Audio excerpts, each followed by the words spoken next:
Guys, heto na naman ang ating halo-halo sports update. Team Cone binigyan ng babala ang team ng Gilas Pilipinas. Mapanganib na kalaban daw ang kupunan ng Chinese Taipei. Pero mayroon siyang inaasahan na tiyak na makatutulong upang magapi nila ang team ng kalaban. Sino ba ang kanyang tinutukoy? Samantala, inilagay na ng Meralco Bolt sa trading block si Chris Newsome na ngayon ay isa sa Gilas 12. Obviously, isa si Newsome sa mga paboritong player ni Ginebra at Gilas coach Tim Cone. Gagawa kaya ang Gin Kings ng hakbang upang makuha ang dating PBA Rookie of the Year? Yan at marami pang halo-halong topic ang ating pag-uusapan, kaya panoorin nyo ang bidyong ito hanggang dulo. Kung gusto nyong suportahan ang ating channel, please like and subscribe. Sa mga nag-subscribe na, maraming salamat. Malaking bagay po yan sa aming mga vlogger. At sa mga hindi pa, salamat sa inyong panunood.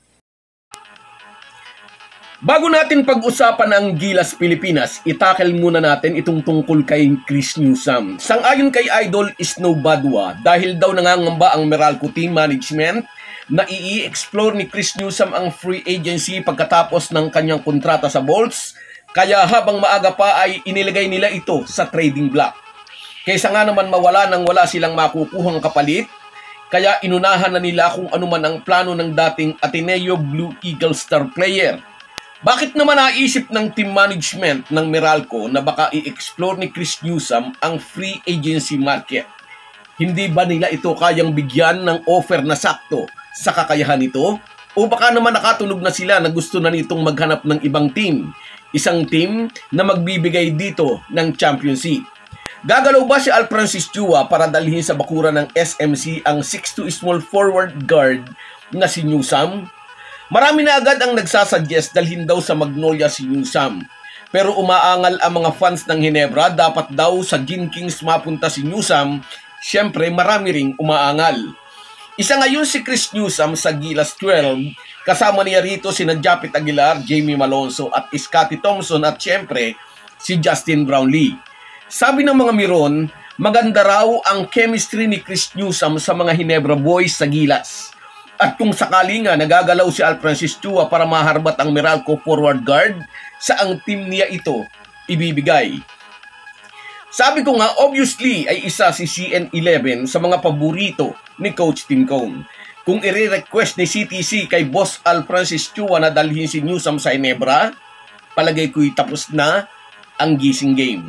Sorry na lang sa ibang team na nangangarap ding mapitas si Newsome.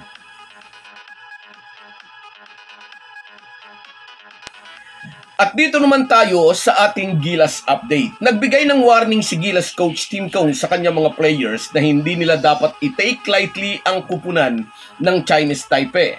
Kahit galing sila sa tambak na panalo laban sa Hong Kong at naglasap naman ang talo ang Chinese Taipei laban sa New Zealand, ay hindi sila dapat magkampante mamaya sa kanilang sagupaan sa PhilSports Arena. Sabi ni CTC na panood daw niya ang video ng laban ng Chinese Taipei kontra sa Tall Blacks at dapat daw nilang paghandaan ang kupunang ito. Unang-una na si Qinglu nung score ng 20 points kontra sa New Zealand. Kasama rito ang 4 na 3-pointers. Kailangan daw nilang masolve ang zone defense ng Chinese Taipei na ginamit ng mga ito kontra sa Tall Blacks. Gumamit din ng zone defense ang Hong Kong kontra sa Gilas, kaya makatutulong daw iyon sa kanila.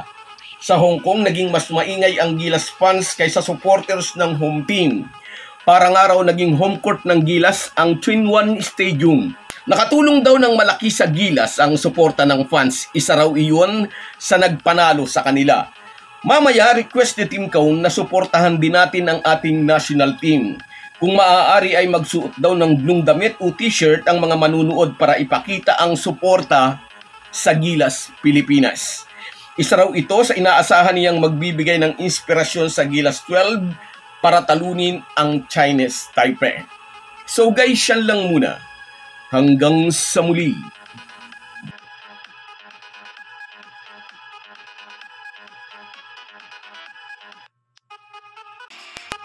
Bago tayo magpaalam, may imekos-mekos na natin ang ating shoutout. Shoutout kina Bira Blonde, Arnil Cayubi, Adrian Harabejo, Rose Mahinay, Efren Tio Diin, Carlos Cayanan, Romeo Jimenez,